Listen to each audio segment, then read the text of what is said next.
ഇപ്പോ അല്ലാഹു സുബ്ഹാനഹു വ തആല അനുഗ്രഹിച്ച് സമസ്തയുടെ ദേശീയ വിദ്യാഭ്യാസ പദ്ധതിയാകുന്ന SNVC-യുടെ നേതൃത്വത്തിന്റെ മുന്നിൽ നിൽക്കാൻ എനിക്ക് അവസരം ഉണ്ടായി. ഞാൻ ഇതിന്റെ ഒരു ഭാഗ്യമായിട്ടാണ് കാണുന്നത്. കാരണം അത് ദീനിലുള്ള ഖിദ്മത്താണ്. അല്ലാഹു അനുഗ്രഹിച്ച് ദുബൈയിൽ ലക്ഷങ്ങൾ ശമ്പളം വാങ്ങുന്നവനായിരുന്നു ഞാൻ. അത് ഒഴിവാക്കിയിട്ടാണ് ഈ പഠിക്കുന്നത്. ദീനിനും ഇൽമിനും ഖിദ്മത്തുകൾക്ക് അല്ലാഹു തന്ന ഭാഗ്യമാണ്.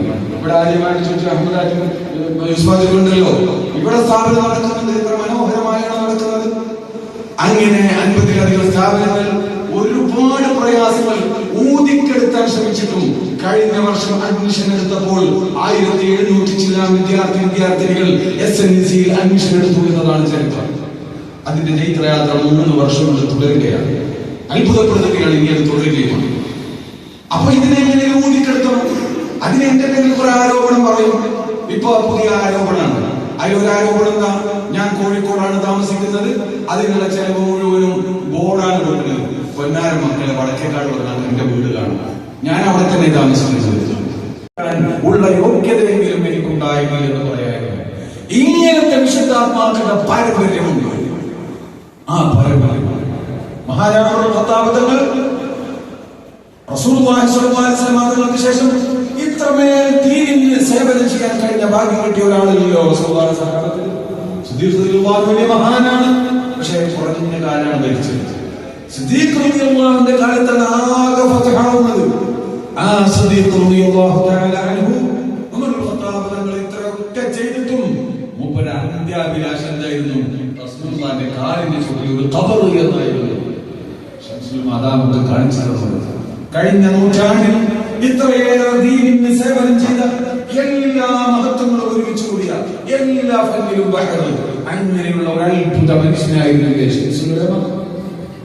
ഇങ്ങനെയൊക്കെ ചെയ്തിട്ട് അന്ത്യാഭിലാഷം വരക്കൽ തങ്ങന്മാരുടെ കാലിന് ചോദിച്ച ഒരു ഖബർ താരതമ്യം ചെയ്ത് പഠിക്കുന്നത്.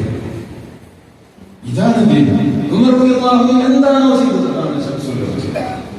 ഇങ്ങനെയുള്ള ഒരു പാരമ്പര്യ ദീനുണ്ട് ഇവിടെ. ആ ദീനിനെ നശിപ്പിക്കാൻ സംഘടിതമായി 1920-കളിൽ ഇവിടെ ഐക്യസംഘവും മറ്റൊക്കെ വന്ന് പ്രവർത്തനം ആരംഭിച്ചു. അതിനെ വിട്ടുകൊടുത്തുകൂടാ.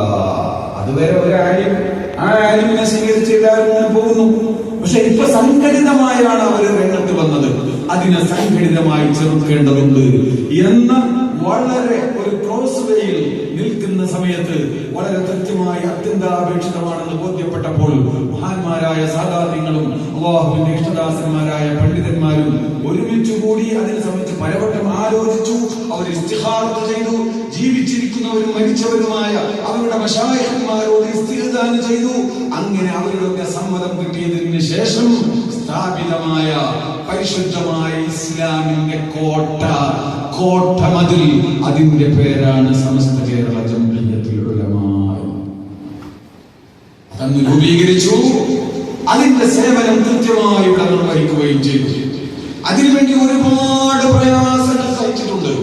മുൻകാലത്തെ പണ്ഡിതന്മാർ സഹിച്ചതുപോലെ തന്നെ ഇവരും ഒരുപാട് പ്രയാസങ്ങൾ സഹിച്ചു. ഞാൻ അതിലേക്കൊന്നും പോകുന്നില്ല. അങ്ങനെ സഹിച്ചു.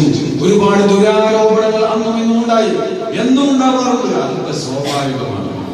ഇപ്പോ അല്ലാഹു സുബ്ഹാനഹു വ തആല അനുഗ്രഹിച്ച് സമസ്തയുടെ ദേശീയ വിദ്യാഭ്യാസ പദ്ധതിയാകുന്ന SNVC-യുടെ നേതൃത്വത്തിന്റെ മുന്നിൽ നിൽക്കാൻ എനിക്ക് അവസരം ഉണ്ടായി. ഞാൻ ഇതിന്റെ ഒരു ഭാഗ്യമായിട്ടാണ് കാണുന്നത്.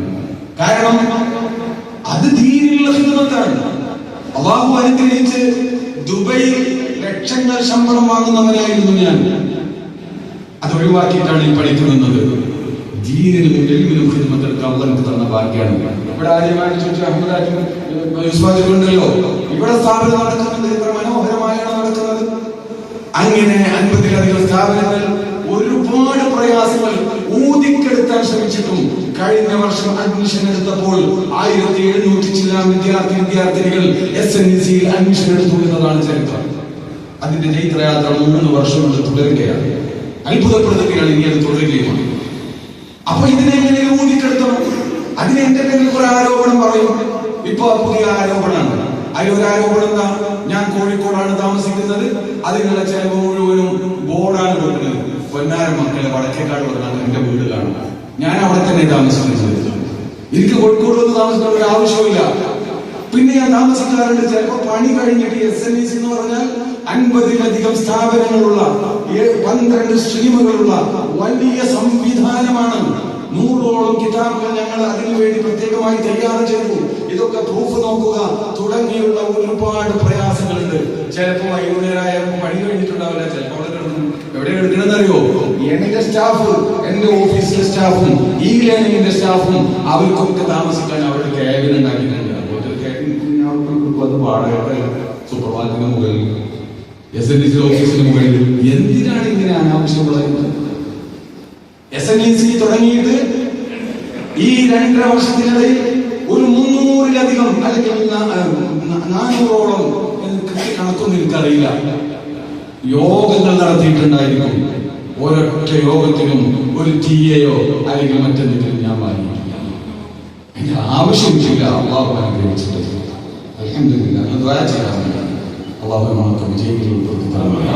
ഞാൻ സാന്ദർഭികമായി പറഞ്ഞു. ഇവിടെ നടക്കുന്ന തെറ്റിദ്ധരിപ്പിക്കലുകൾക്ക് ഒരു ഉദാഹരണം പറഞ്ഞെന്ന് മാത്രം. ഈ വിധത്തിൽ ആരോപണങ്ങൾ പറഞ്ഞുകൊണ്ട് ഈ പ്രകാശത്തെ കെടുത്തിക്കളയാമെന്നൊന്നും ആരും വിചാരിക്കരുത്. ഞങ്ങൾക്കറിയാം നമ്മൾ ഇങ്ങനെയൊക്കെ ഇതൊക്കെ കണ്ടുവന്നവർ തന്നെയാണ്. പക്ഷെ ഒന്നുണ്ട്,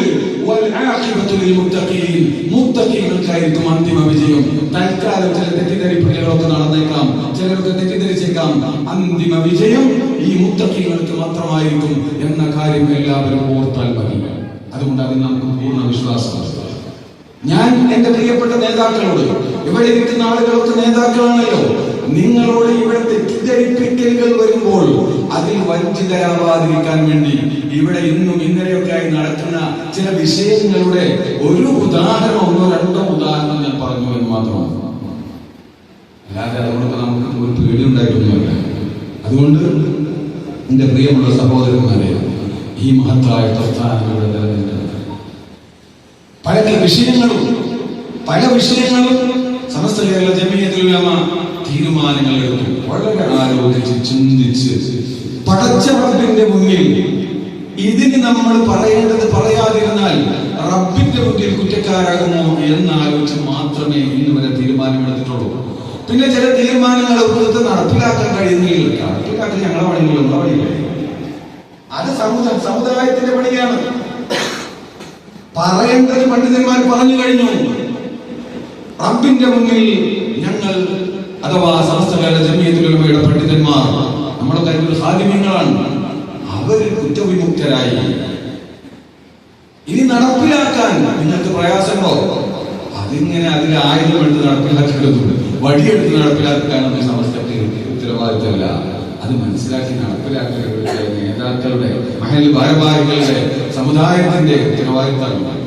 പിന്നെ അതിനുവേണ്ടി സമുദായത്തിൽ ബിൽഡിംഗ് ഉണ്ടാക്കുക, അതിനൊരിക്കലും സമസ്യ ഉണ്ടാവുകയില്ല. പരമാവധി നമ്മൾ കുറെ കേട്ടാലും നമ്മൾ കുറെ സഹിച്ചാലും ഭൂമിയോളം സഹിച്ച് സമുദായത്തിന്റെ ഐക്യം കാത്തു സൂക്ഷിക്കണമെന്നാണ് സമസ്തയുടെ പ്രഖ്യാപിത നയം. അതുകൊണ്ട് പലപ്പോഴും കണ്ടില്ലെന്ന് നടിക്കും. അത് എന്തുകൊണ്ടാണെന്ന് വെച്ചാൽ ഈ ഉമ്മത്തിന്റെ കെട്ടുറപ്പ് തകർന്നു പോകരുത്. ആ ഒരൊറ്റ കാര്യമേ ഞാൻ ഓർമ്മപ്പെടുത്തുന്നു. ബഹുമാനപ്പെട്ട സമസ്ത കേരള ജമിയത്തുൽ ഉലമ ഒരിക്കലും തന്നെ എന്തെങ്കിലും താല്പര്യത്തിന്റെ പേരിൽ അതിന്റെ മുശാവറ എടുക്കുന്ന തീരുമാനങ്ങൾ ഒരുപാട് ചർച്ച ചെയ്തുകൊണ്ട് മാത്രം അന്തിമമായി എടുക്കേണ്ടി വരുമ്പോൾ മാത്രമേ എടുത്തിട്ടുള്ളൂ. അതിൽ റബ്ബ് സാക്ഷിയാണ് എന്ന് ഞാൻ ഓർമ്മപ്പെടുത്തുകയാണ്. അത് ഒരിക്കലും തന്നെ ഇവിടെ ഏതെങ്കിലും വിധത്തിലുള്ള പ്രയാസങ്ങൾ ഉണ്ടാക്കാനില്ല. നമ്മുടെ ഉത്തരവാദിത്വം അത് നിർവഹിച്ചു കഴിഞ്ഞു. ഇനിയും അത് നിർവഹിച്ചുകൊണ്ടേയിരിക്കും. ഒന്നും പറയാതെ ഇങ്ങനെ ഇരുന്ന എല്ലാവർക്കും ഇഷ്ടാവും. പക്ഷെ അതല്ല പണ്ഡിത ദൗത്യം. എന്നും പണ്ഡിത ദൗത്യം അരുതാത്തത് അരുതെന്ന് പറയല. ഇമാം മാലിക് റളിയല്ലാഹു അൻഹു നിങ്ങൾക്കറിയോ? മാ ബിത്തു ലൈലതൻ ഇല്ലാ വഖദ് റഅയ്തു നബിയ സ്വല്ലല്ലാഹു അലൈഹി വസല്ലം. ഒരൊറ്റ രാത്രി ഞാൻ ഉറങ്ങിയിട്ടില്ല, റസൂലുള്ളാഹിനെ സ്വപ്നം കണ്ടിട്ടല്ലാതെ എന്ന് പറഞ്ഞ മഹാനാണ് ആലിമുൽ മദീന, മഹാനായ ഇമാം മാലിക് റളിയല്ലാഹു അൻഹു. മൂപ്പര് അങ്ങാടിയിലൂടെ നടത്തിയടിച്ചിട്ടില്ലേ? അവരല്ലേ നമ്മളെ പൂർവികർ. എന്താ കാരണം? അവിടുത്തെ ഭരണാധികാരി, അവിടുത്തെ അമീർ, അവിടുത്തെ ഗവർണർ, അയാൾക്ക് ഒരു പെണ്ണിട്ടണം. ആ പെണ്ണിന്റെ ഭർത്താവുണ്ട്. ഭർത്താവിനെ കൊണ്ട് നിർബന്ധിച്ച് തലാഖ് ചെല്ലിപ്പിച്ചു. ഇമാം മാലിക് ഫത്വ കൊടുത്തു, മുക്റഹിന്റെ തലാഖ് സംഭവിക്കുകയില്ല. നിർബന്ധിച്ച ഒരാളുകൊണ്ട് തലാക്ക് സംഭവിക്കുകയില്ല. രാജാവ് പറഞ്ഞത് തിരുത്താൻ പറഞ്ഞു, തിരിച്ചില്ല, അത് ദീനാണ്. തിരുത്തിയ നല്ല കൊട്ടാരത്തിൽ നല്ല സ്ഥാനം ഉണ്ടാകുമായിരുന്നു, പക്ഷെ അതല്ല, അത് ദീനാണ്. അപ്പൊ നിങ്ങൾ അടിക്കുന്നു അടിച്ചോളൂ എന്ന് പറഞ്ഞു, ജയിലിലടക്കുന്നു എന്താ വരും ചെയ്തോളൂ എന്ന് പറഞ്ഞു.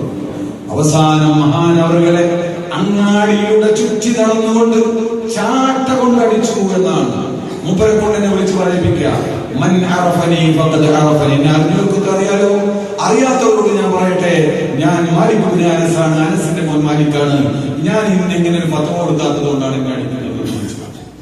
അദ്ദേഹത്തെ അങ്ങാടിയിലൂടെ ചുറ്റി വലിച്ച് കൈപ്പല പറഞ്ഞു എന്നാണ്, ബോധരഹിതനായി പോയി എന്നാണ്. ഇങ്ങനെ ഒരുപാട് പാരമ്പര്യങ്ങളൊക്കെ നമുക്കുണ്ട്. അതുകൊണ്ട് അവിടെ മുപ്പരുന്നപ്പോൾ രാജാവിന് അത് ഇഷ്ടമുണ്ടാവുകയോ ഉണ്ടായിരുന്നല്ലോ, നല്ല സ്ഥാനം കിട്ടും. പ്രിയമുള്ള സഹോദരന്മാരെ, അരുതാത്തത് അരുത് എന്ന് പറയുന്നത് കൊണ്ടാണ് പലപ്പോഴും പണ്ഡിതന്മാരെ കണ്ടുകൂടാതെയാവുന്നത്. അതുകൊണ്ട് അത് പറയാതിരിക്കാൻ നമുക്ക് പറ്റില്ല. അത്ര മാത്രമേ ഇവിടെ വിഷയമുള്ളൂ. അത് നിങ്ങളൊക്കെ ഒന്ന് മനസ്സിലാക്കിയാൽ മതി. ഇന്ന് വരെ സമസ്ത കേരള ജമിയത്തുൽ ഉലമ ഏത് വിചാരത്തുകാരൻ വന്നാലും ഏത് കള്ളത്തരീക്കത്തുകാരൻ വന്നാലും ചിലപ്പോൾ അതിന്റെ മുന്നിലൊക്കെ നമ്മുടെ ആൾക്കാരൊക്കെ ഉണ്ടാവും. പറയേണ്ടത് പറഞ്ഞു. പിന്നീട് കാലം തെളിയിച്ചു അത് പറയേണ്ടതായിരുന്നു. ഇനിയും അങ്ങനെ തന്നെയാണ് സംഭവിക്കാൻ പോകുന്നത്. അല്ലാഹു തൗഫീഖ് ചെയ്യുമാറാവട്ടെ. ഈ മഹത്തായ പ്രസ്ഥാനം 100 വർഷം നമ്മുടെ വിശ്വാസത്തെ സംരക്ഷിച്ചു. നമ്മുടെ വൈജ്ഞാനിക രംഗത്ത് വിപ്ലവകരമായ പ്രവർത്തനങ്ങൾ നടത്തി. അറബി കോളേജുകളും മദ്രസകളും യൂണിവേഴ്സിറ്റികളും എഞ്ചിനീയറിംഗ് കോളേജുകളും ഒരുപാട് സാംസ്കാരിക പ്രവർത്തനങ്ങളുമായി അതോടൊപ്പം ഈ ഉമ്മത്തിനെ കൃത്യമായി ആ കാലോചിതമായി അവസരോചിതമായി ഇടപെടേണ്ടിടത്തൊക്കെ ഇടപെട്ടുകൊണ്ട്, കോടതിയിൽ പോകേണ്ടിടത്ത് കോടതിയിൽ പോയിക്കൊണ്ട് എല്ലാ നിലക്കും ഇടപെട്ടുകൊണ്ട് ഈ ഉമ്മത്തിന്റെ സംരക്ഷണം ഏറ്റെടുത്ത് മുന്നോട്ട് പോകുന്ന ഈ മഹത്തായ പ്രസ്ഥാനം അതിന്റെ 100 വർഷത്തെ സുഹൃത്തങ്ങളെ ആഘോഷിക്കുന്ന സമ്മേളനമാണ് അടുത്ത ഫെബ്രുവരിയിൽ നടക്കാൻ പോകുന്നത്. നമ്മുടെ ഒരു ഭാഗ്യമാണ്, അതിന്റെ ഭാഗമാണ് നമുക്ക് അവസരമുണ്ടായി. അത് നമ്മുടെ ഭാഗ്യമാണ്. അത് നമ്മളില്ലെങ്കിൽ അത് നടക്കും, പക്ഷെ നമ്മൾ അതിന്റെ ഒരു ഭാഗമായി അൽഹംദുലില്ലാഹ് അത് പൂർത്തീകരിക്കാൻ അല്ലാഹു നമുക്ക് തൗഫീഖ് ചെയ്യണം. അപ്പൊ അതിന്റെ വിജയം നമ്മുടെ തഹിയ ഫണ്ട് പ്രഖ്യാപിച്ച് ഇങ്ങനെ പോവുകയാണ്. ഇന്ന് അത് 3 കോടി കവിഞ്ഞു. അൽഹംദുലില്ലാഹ് അത് വളരെ ഭംഗിയായി പോകും ഇൻഷാ അല്ലാഹ്. അടുത്ത 2-ാം തീയതി UAE നമ്മുടെ അന്താരാഷ്ട്ര സമ്മേളനം, ഉദ്ഘാടന സമ്മേളനം അവിടെ വെച്ച് നടക്കുന്നു. അതോടുകൂടെ എല്ലാ വിഷയങ്ങളിലും വലിയ ചലനമുണ്ടാകും എന്ന കാര്യത്തിൽ യാതൊരു സംശയമില്ല. UAE-യിലൊക്കെ ഞാൻ ഇപ്പോഴത്തെ UAE-യിൽ പോയി 6 ദിവസം നിന്ന് വന്നതാണ്. അവിടെയുള്ള പ്രവർത്തകർക്ക് വളരെ സജീവമായി കാത്തിരിക്കുകയാണ്. അങ്ങനെ ഒരു അത്ഭുതകരമായ സന്തോഷകരമായ മുഹൂർത്തങ്ങൾക്ക് സാക്ഷ്യം വഹിക്കാൻ പോകുന്ന ഈ മഹത്തായ പരിപാടിയുടെ വിജയത്തിന് സാമ്പത്തികമായ വലിയ ചെലവുകളുണ്ട് എന്ന് മാത്രമല്ല, നമ്മൾ അടുത്ത 100 വർഷത്തേക്കുള്ള പല പദ്ധതികളും പ്രഖ്യാപിക്കുകയും ചെയ്യുകയാണ്. അതിൻ്റെയൊക്കെ വേണ്ടി അതിനൊക്കെ ഒരു മുൻകരുതലായിട്ടുള്ള ഒരു സംഖ്യ നമുക്ക് ആവശ്യമാണ്. അപ്പൊ നിങ്ങളൊക്കെ അതിൽ പങ്കാളികളായി, അതിന്റെ പ്രബോധകരായി, അതിന്റെ പ്രവർത്തകരായി ആ മഹത്തായ പ്രസ്ഥാനം അതിന്റെ പതാകയുടെ അന്തസ്സോടെ ഉയർന്നു നിൽക്കണമെന്ന ആത്മാർത്ഥമായ ആഗ്രഹത്തോടുകൂടെ പ്രാർത്ഥിക്കുകയും പ്രവർത്തിക്കുകയും ചെയ്യണം എന്ന് മാത്രം പറഞ്ഞുകൊണ്ട് അല്ലാഹു സുബ്ഹാനഹു വ തആല നമ്മുടെ ദൗത്യങ്ങളൊക്കെ പൂർത്തീകരിച്ച് തരുമാറാവട്ടെ. വിജയികളിൽ അല്ലാഹു ഉൾപ്പെടുത്തി അനുഗ്രഹിക്കുമാറാവട്ടെ. പരിശുദ്ധമായ ദീനിനെ അതിന്റെ തനതായ രൂപത്തിൽ സ്വീകരിച്ച് ഉൾക്കൊണ്ട് അതിന്റെ പ്രചാരകരും പ്രബോധകരും സേവകരുമായി ജീവിച്ച് ആ മഹാന്മാരുടെ മഹയ്യത്തിലായി മരിച്ച് അവരുടെ കൂടെ ജന്നാത്തുൽ ഫിർദൗസിൽ ഒരുമിച്ച് കൂടാനുള്ള മഹാഭാഗ്യം അല്ലാഹു നമുക്കൊക്കെ നൽകി അനുഗ്രഹിക്കുമാറാവട്ടെ എന്ന് ദുആ ചെയ്തുകൊണ്ട് ഈ സ്ഥാപനം അൽഹംദുലില്ലാഹ് പല സംഗതികൾ ഇവിടെ നടക്കുന്നുണ്ട്. അൽഹംദുലില്ലാഹ് ഇവിടെ റഷീദ് ഫൈസൽ ഉണ്ടായിക്കൊണ്ടുണ്ട്. നമ്മുടെ SLC-യുടെ സ്ഥാപനം ഇവിടെ ഭംഗിയായി നടക്കുന്നുണ്ട്. 2 ബാച്ചായി ഇവിടെ ദാറുൽ ഹുദയുടെ ബ്രാഞ്ച് നടക്കുന്നുണ്ട്. മറ്റു സ്ഥാപനങ്ങളൊക്കെ നടക്കുന്നുണ്ട്. അൽഹംദുലില്ലാഹ് അതൊക്കെ നല്ല നിലക്ക് നടക്കാൻ നിങ്ങളൊക്കെ സഹായിക്കണം, സഹകരിക്കണം. റഷീദ് ഫൈസി അത് വളരെ ആത്മാർത്ഥമായി അദ്ദേഹത്തിന്റെ നേതൃത്വം വന്നതിന് ശേഷം ഒന്നുകൂടെ ഉഷാറായി നടക്കുന്നുണ്ട്. അതിൽ നമ്മളൊക്കെ വളരെ സന്തോഷത്തിലാണ്. അത് ഒക്കെ നിങ്ങളും മനസ്സിലാക്കണമെന്ന് സാന്ദർഭികമായി ഉണർത്തിക്കൊണ്ട് അൽഹംദുലില്ലാഹി റബ്ബിൽ ആലമീൻ. അസ്സലാമു അലൈക്കും വറഹ്മത്തുള്ളാഹി.